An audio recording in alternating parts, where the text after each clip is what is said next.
enchiladas. Let's make some green enchilada sauce. What I'm starting with is actually 1 3/4 cups of my homemade salsa verde. You don't have to do it homemade. If you want, you can look back in my videos and you can find the recipe. But basically this is tomatillos, lime, poblanos, lemon, no, not lemon, onion, cilantro, garlic, bunch of things, all blended together, nice and roasty.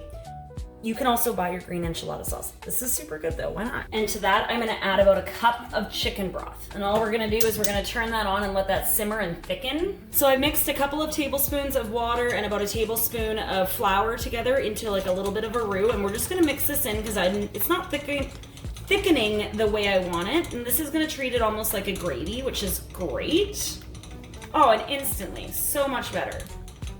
Oh yeah, we got what we want, baby. Babe, I'm too short! Dying from shortness. Now it's been cooking for a couple minutes since we added the flour in. It is the perfect consistency in my eyes. It's really kind of gravy-esque. For the red enchilada sauce, this actually comes together quite quickly. So what we're gonna do is we're gonna measure all of our dry ingredients separately. 3 tablespoons of all-purpose flour, between 1/2 to 1 tablespoon of chili powder, depending on how your spice level is. As you know, mine isn't great. Looks like I did a tablespoon anyway. I wanted to do 1/2. That's fun.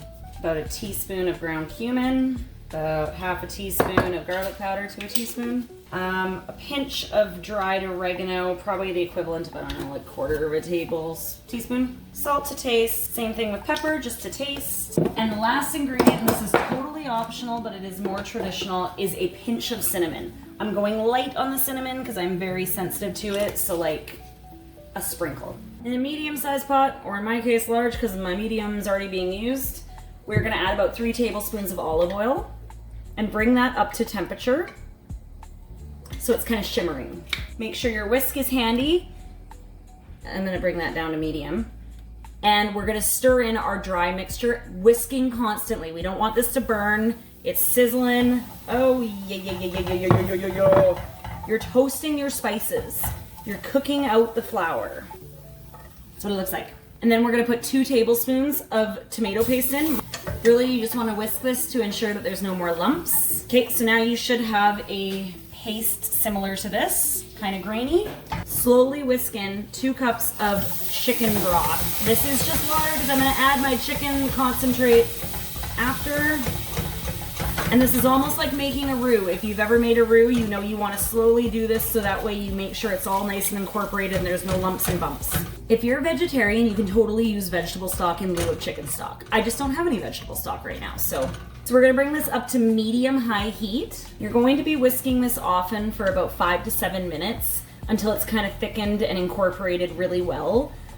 Because it is on medium-high heat, you're gonna have to pretty well continuously whisk this so it doesn't burn to the bottom. This smells amazing. Just like that, our enchilada sauce is done.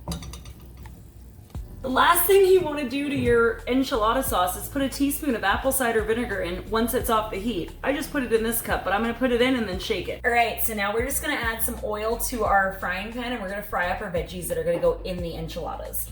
So this is about 2 tablespoons of canola oil. Again, used fryer oil. It's our friend. Reduce, reuse, recycle. 1/2 of an onion sliced. I love onions. A bell pepper sliced. Pepper's alright.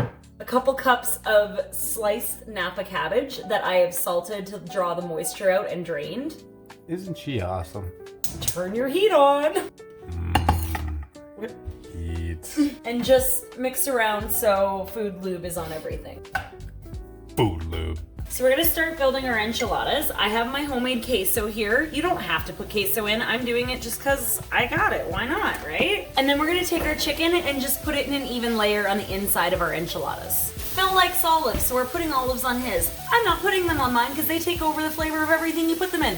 No, it's I like olives on their own. That's all. Olives are great. We're just gonna take our sauteed veg and put them on inside our enchiladas. We're just gonna take a little bit of our cheese because we do have the queso in there and we're just gonna sprinkle that on top just to give it a little bit more of a binder. Chop cilantro inside. So what I'm gonna do is on half of the dish, I'm going to put a little bit of rojo or red enchilada sauce down. And this is gonna prevent it from sticking. as well as providing even more flavor.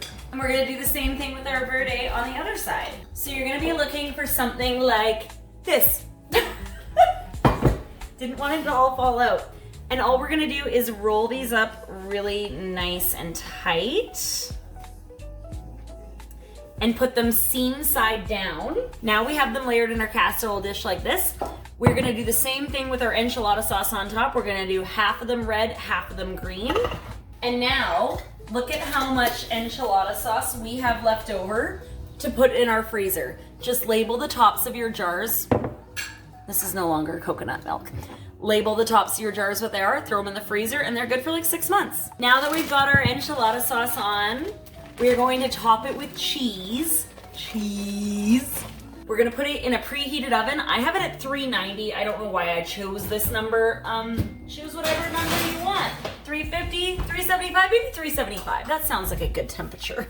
So now it's been in there for about 20 minutes. We're gonna turn it off and turn it on to broil to get the top nice and crispy. It's been broiling for about 5 minutes and it's ready, so turn off your oven and pull it out. I'm just gonna sprinkle a little bit more on top just to make it look very pretty, because you know we're here to make it look expensive, but it's not. Sprinkle some cilantro on top. I'm gonna serve a dollop of sour cream on the side. And then we're just gonna throw some shredded lettuce that we just made up on the side. And look at that, we're good to go with our divorced enchiladas. Let's give our divorced enchiladas a taste.